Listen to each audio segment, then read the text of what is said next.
जय गुरु जी, जय गुरु जी।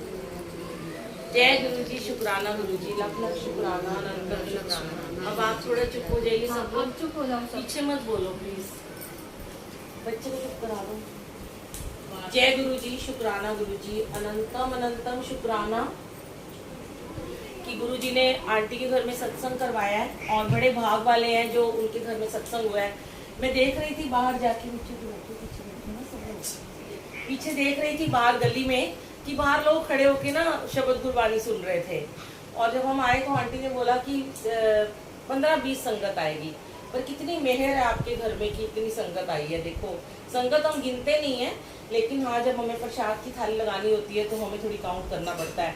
पर आपके घर में 55 से ऊपर संगत है। आपने सोचा भी नहीं होगा कि इतनी संगत आएगी। ये संगत के रूप में, किस रूप में गुरु जी आते हैं आपको क्या पता। इतनी बड़ी ब्लेसिंग लेके आते हैं और इतनी कोई कॉल होती है ये जो जिसको जाती है। और कई लोग ऐसे भी आए होंगे जिनको बुलाया भी नहीं, फिर भी वो आए हैं।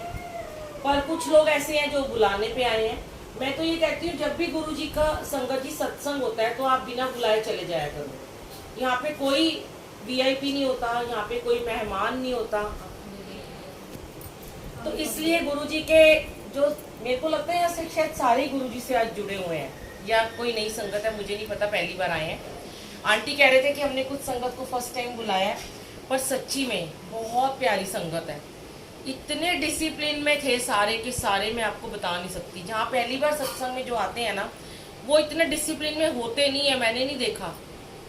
कुछ बातें करते रहते हैं, फोन चलाते रहते हैं। तो इतनी प्यारी संगत हो ना आप लोग। गुरु जी इतने खुश हैं आज आप सबसे, क्योंकि आपने गुरु जी की बात का मान रखा है।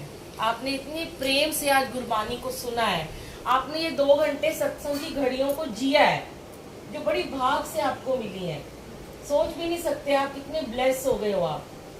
वो जो लोग आते हैं ना, जो आके इतने पढ़े लिखे लोग, इतने एजुकेटेड होते हैं, और इतने, मैं सोचती हूँ, इतने बड़े बड़े महलों में भी सत्संग होते हैं, इतने बड़े बड़े वीआईपी घरों में होते हैं, और वहाँ पे सब बातें कर रहे होते हैं, फोन का यूज कर रहे होते हैं।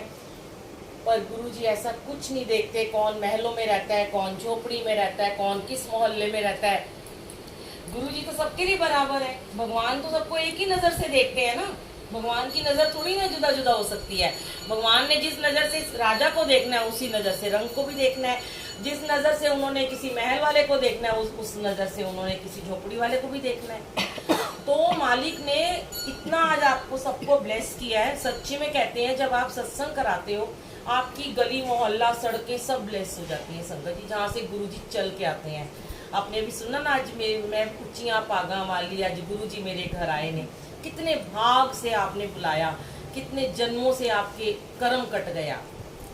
और जिस आंटी ने सत्संग कराया, मुझे उनका नाम नहीं पता, क्या नाम है, पुष्पा आंटी, और थोड़ी उदास है क्योंकि कोई बात नहीं, उनके साथ कुछ ट्रेजेडी ऐसी हुई है, हो जाता है।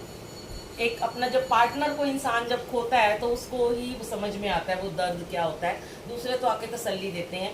पर हाँ, गुरुजी ने सिखाया है कि तुम्हारे जीवन में ये सारे रिश्ते नाते मैंने भेजे हैं। ये मोह ममता माया है, इसको तुमने अपना निभाना है, छोड़ना नहीं है। क्योंकि गुरुजी ने कहा गृहस्थ जीवन सबसे ऊपर है संगत जी, हमें इसको छोड़ना भी नहीं है, क्योंकि कर्म है, कर्म तो हमें काटने ही है अपने। ये कार्मिक अकाउंट है, ड्यूटीज है, पूरी करनी है। लेकिन अगर हमारा कोई साथी हमें बीच में छोड़ के चला जाता है तो जीवन रुक नहीं जाता। और उसको इस नजरों से भी मत देखो कि अगर वो खुश रह रहा है। क्योंकि मैंने ये देखा है कि जो होते हैं ना, थोड़े आजकल एजुकेटेड लोग होते हैं, बहुत पढ़े लिखे लोग हैं, या जो थोड़े अलग जगहों पे इस तरीके से रहते हैं, जो फटाफट एकदम नॉर्मल हो जाते हैं, वैसे भी लोग होते हैं। क्योंकि उनके जो आसपास का माहौल होता है ना, वो उनको ना ऐसा करने ही नहीं देता कि वो उदास रहे। पर कुछ लोग ऐसे होते हैं कि अगर वो जीना भी चाहे, वो हंसना भी चाहे, तो वो डर के मारे नहीं हंस सकता कि लोग क्या कहेंगे। तो जब आपके जीवन में गुरु जी का प्रवेश हो गया, तो आपको तो स्माइल करनी ही करनी है। आप ये मत सोचो कि आपको हंसोगे तो कोई क्या कहेगा, अच्छे कपड़े पहनोगे तो कोई क्या कहेगा, खुश रहोगे तो कोई क्या कहेगा, तैयार होके रहोगे तो कोई क्या कहेगा।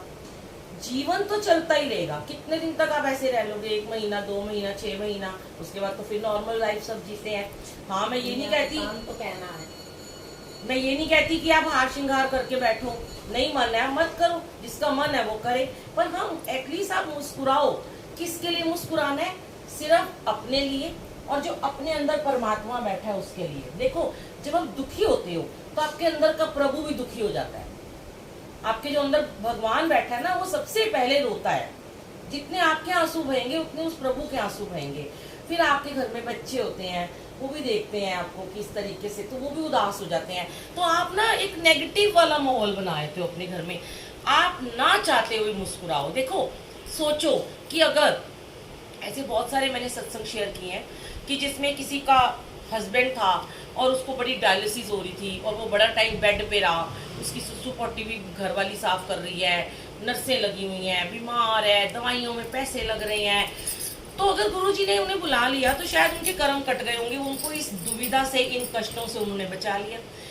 ये हर चीज में ना मतलब पॉजिटिव सोचा करो कि हाँ, मैं ये नहीं कहती कि हाँ कोई चला गया तो हम तो हर हाल में शुक्राना करना सीख गए, तो हम बोले शुक्राना, ठीक है, उस टाइम मुंह से नहीं निकलता, लेकिन अगर सोचो डीपली तो बहुत समझ में आएगा कि वही इंसान अगर बीमार रहता। मैंने ऐसे बहुत सारे मेरे पास फोन आते हैं, मैसेजेस आते हैं कि जिनके बच्चे, छोटे छोटे बच्चे, 18-18 साल के बच्चे बेड पे हैं, कोमा में है, एक्सीडेंट हुआ, बाइक से एक्सीडेंट हुआ और वो 4-4 साल से कोमा में है।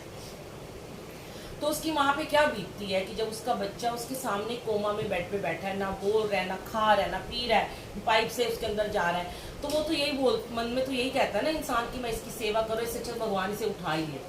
तो वो चीजें हैं कि अगर उनको अच्छे से कोई भगवान अपने पास ले गए हैं तो मैं तो कहती हूँ उनके लिए मुस्कुराओ।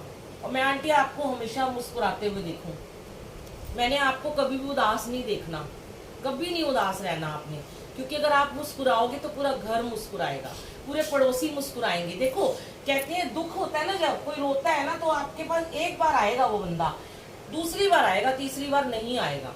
जब आपकी सहेली आपके पास आएगी ना, 4 दिन बाद आना बंद कर देगी, वो कहेंगी तो रोती ही रहती है हर वक्त। तो अगर आप हंसोगे, मुस्कुराओगे ना, और जो आपसे जेलस करते होंगे, जो आपसे नफरत करते होंगे, जो आपको पसंद नहीं करते, वो तो मार जाके बोल देंगे, देखो इतनी जल्दी हंसना बोलना शुरू हो गई। लेकिन जो आपको प्यार करते हैं, सबसे पहले उनमें कौन आता है? आपका परिवार, आपके बच्चे, आपकी बेटी, आपका बेटा, आपकी दरानी जेठानी, सास, सबको दुख होता है ऐसे देख के, तो वो ना बड़े खुश होते हैं, अपने लोग बड़े खुश होते हैं। और मैं कहती हूँ संगत तो बहुत ही खुश होती है।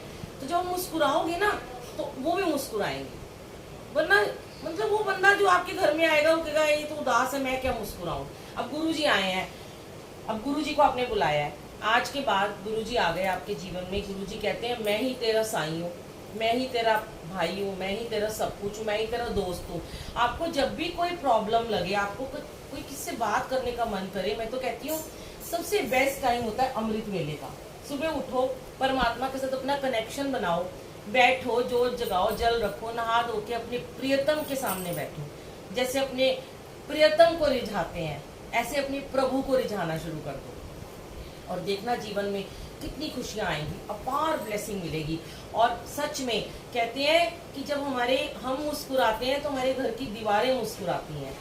आप उदास होके खाना बनाओगे, उदास होके घर के काम करोगे और हर वक्त रोते रहोगे ना, तो वो सारा नेगेटिविटी घर वालों को मिलती है। यही चीजें खुश होके मंत्र जाप करते रहो और सत्संग में चले जाओ, सत्संग सुन लो, थोड़ा अच्छे से बैठ लो, तैयार हो जाओ।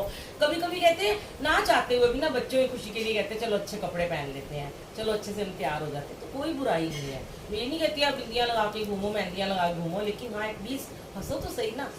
मैं जब से आई हूँ मैं आंटी हंसी नहीं रही बिल्कुल, और आज मैंने सोचा, आज गुरुजी ने मुझे यहाँ बैठ के यही बोला तूने इसको हंसा के ही जाना है, शायद ये मेरी सेवा है। और बड़ी प्यारी है कुसुम आंटी जो इन्होंने यहाँ पे आने का मौका दिया और गुरुजी ने ये सेवा लेने का मौका दिया।